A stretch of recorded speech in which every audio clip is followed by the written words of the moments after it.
Welcome everybody. News analysis हर कोई करता नहीं है, ठीक है, मार्केट पे। लेकिन हम लोग शुरू करेंगे न्यूज़ एनालिसिस, आज से करना शुरू करेंगे। तो आज का टॉपिक हम लोग पकड़ते हैं कि मार्केट जो 4% गिरा, लगभग 4% के आसपास रेट हाइक होने के बाद कितना गिरा, क्यों गिरा, कैसे गिरा, क्या क्या रीज़न है, कौन सा सेक्टर कितना गिरा, सब कुछ डिस्कस करेंगे। चलिए शुरू करते हैं। गिरता है 2200 पॉइंट के आसपास, लगभग 3.89%, और बंद होता है 55 के नीचे। At the same time Nifty अगर देखा जाए तो निफ्टी गिरता है लगभग 700 पॉइंट और क्लोज़ होता है 16,400 के आसपास, ऑलमोस्ट 4% नीचे।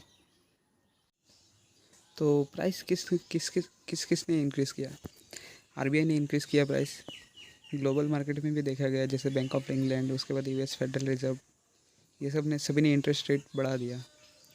इन्फ्लेशन को देखते हुए इन लोगों ने सभी ने इन्फ्लेशन बढ़ाया। इंडिया में भी बढ़ाया आरबीआई ने बाई 40 बेसिस पॉइंट। तो रशिया यूक्रेन वॉर को देखते हुए हर किसी ने रेट हाइक किया। इसकी वजह से लगभग 4% मार्केट टूटा। बात ख़त्म नहीं होती यहीं पे। Nifty information technology index, Nifty IT जिसे कहते हैं, ये 15% डिक्लाइन किया।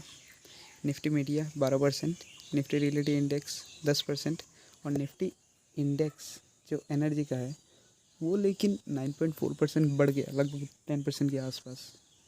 उसके बाद देखते हैं बीएससी मिड कैप इंडेक्स, जो कि डाउन लगभग 3% डाउन हुआ। स्मॉल कैप इंडेक्स जो कि 2.6%, और लार्ज कैप इंडेक्स लगभग 4%, एक गिरा। जो मई का महीना है ये भी शुरू हुआ तो एचजीएक्स काफ़ी वीक था।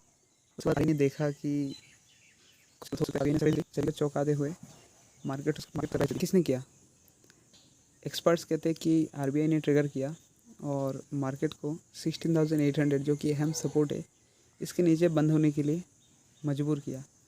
ये मैं नहीं कह रहा हूँ, ये कह रहे हैं श्रीकांत चौहान, जो कि इक्विटी रिसर्च कोटक सिक्योरिटीज़ के हेड है। इसके बाद देखा जाए तो सेलिंग एक और गया ग्लोबल मार्केट में, एक और ऑनेस्टली देखा जाए तो मार्केट को 16,500 के नीचे आना ही नहीं चाहिए था। लेकिन जब ग्लोबल मार्केट ख़तरे में आ जाते, जब हर किसी की गांड फटी रहती है, तो कोई भी लेवल को रेस्पेक्ट नहीं किया जाता। और ये जो पैनिक हुआ, पैनिक सेलिंग, ये मोस्टली हुआ ग्लोबल जो सेंटिमेंट था उसने और आग में घी डाल दिया, आप कह सकते। ये बात भी चौहान ने ही कहा। फॉरेन इंस्टीट्यूशनल इन्वेस्टर्स जो एफआईए कहते हैं हम लोग, इन लोगों ने लगभग 13,000 करोड़ के आसपास सेलिंग किया, और डीआईए ने लगभग 8,500 करोड़ के आसपास इसी हफ्ते के अंदर खरीदा। 100 से ज़्यादा स्मॉल कैप स्टॉक 10 से 25% तक डिक्लाइन किया, मतलब नीचे आ गए। इसमें Angel One, Solara Active Pharma Science, 63 Moons Technologies, Brightcom Groups, Future Retail, TV18 Broadcast, DB Realty, Morepen Laboratories और फ्यूचर एंटरप्राइज। हर किसी का 15 से 25% तक का तो आपको दिख ही जाएगा। ऑन द अदर हैंड अगर देखा जाए तो फ्यूचर कंज्यूमर, गोलक 10 Exports, Paisalo Digital, Future Supply Chain Solutions और Home First Finance Company India 10 से 30% के आसपास इन लोगों ने इंक्रीज़ किया। और मार्केट जो कंसोलिडेशन फेज से गुजरा था, उसके अगर आखिरी हाफ में देखा जाए तो अप्रैल, जो कि हम लोग कह सकते हैं अप्रैल के आसपास, the Nifty breast almost important support of 16,800, जो कि मैंने पहले कहा था आपको। इसके बाद आरबीआई ने जो सरप्राइज रेट हाइक किया था, उसकी वजह से मार्केट ने एक बेरिश फ्लैग पैटर्न दिया, ठीक है, ब्रॉडर। ये सबसे इम्पोर्टेंट चीज़ है, मार्केट ने बेरिश फ्लैग पैटर्न दिखाया डेली चार्ट पे। कब? जब इसने 16,800 का सपोर्ट को ब्रेक किया। ये कहा है रुचित जैन, जो कि लीड रिसर्च एनालिस्ट है 5paisa.com के। उसके बाद ट्रेंड अगर देखा जाए तो RSI पे अभी भी ओवरसोल्ड जोन में है ये, और एक रिवर्सल का संकेत दिखाई दे रहा है। अगर हम लोग मोमेंटम ऑसिलेटर को देखेंगे तो इसका ओवरसोल्ड जोन, ये पुल बैक अगर भी होता भी है तो भी ये सेलिंग मानी जाए।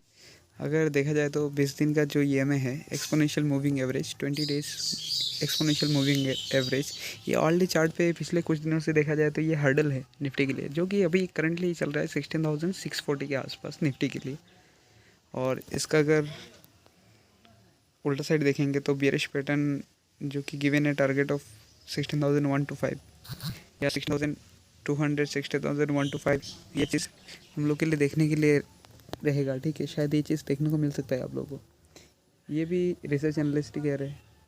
और अगर मिड कैप में देखा जाए तो लूज़र कौन कौन है? एज India, Voltas, Apollo Hospital, Cholamandalam, उसके बाद क्राइसिल, आदित्य बिरला। और गेनर्स में ABB इंडिया, अडानी पावर, एंड्रेंस टेक्नोलॉजीज, ये सब। जो BSE 500 वाला इंडेक्स है, ये भी 4.5% के आसपास गिरा, जिसमें 44 स्टॉक लूजिंग और 10 से ऊपर स्टॉक गेनिंग में है। एंजल वन, सोलारा, ये सब, जोमेटो, वोल्टस, एपोलो, ये सब तो कहने के लिए बचे ही नहीं, ये सब नीचे गिरते ही रहे। एक्सपर्ट का मानना है कि जो कि इंटरेस्ट रेट बढ़ा है, उसके बाद क्रूड ऑयल का प्राइस बढ़ा है, उसके बाद इन्फ्लेशन भी बढ़ रहा है। ठीक है, इन्फ्लेशन देखा जा रहा है, इसके लिए मार्केट को हम लोग मानते हैं कि वॉलेटाइल रहेगा मार्केट। और स्टॉक स्पेसिफिक अगर आप एक्शन लेते हैं तो आप शायद प्रॉफिटेबल रह सकते हैं। और क्वार्टर फोर रिजल्ट के ऊपर हम लोग का आँख रहेगा, ये भी चौहान ने ही कहा। अगर देखा जाए तो ग्लोबल मार्केट का मूवमेंट चाइना और US का इन्फ्लेशन के बेसिस पर डिसाइड होगा। और जो कि इंडियन इन्फ्लेशन के बारे में बात करेंगे तो ये प्रेडिक्ट कर रहे हैं लोग 7.4 to 7.5% रहेगा, जो कि सेंट्रल बैंक का एक्सेप्टेबल लिमिट से काफ़ी ज़्यादा है। लेकिन फिर भी इससे ज़्यादा एक्सपेक्टेशन है कि इससे ज़्यादा इन्फ्लेशन हो सकता है और तो केयरफुल रहिए ट्रेड कर।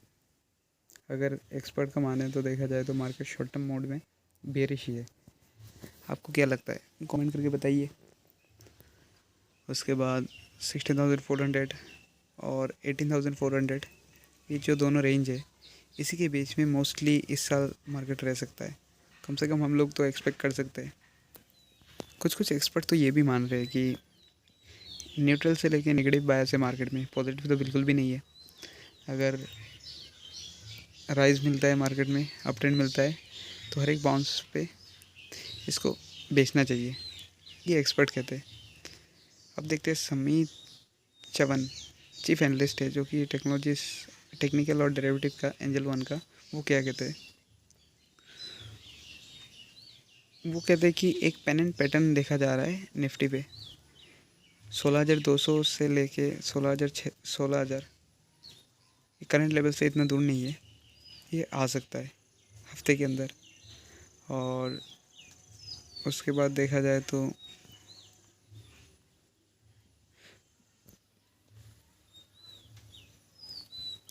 16,500, उसके बाद 16,700, ये सब अगर हायर साइड की तरफ ब्रेक करता है तो हम लोग को और एंजल वन के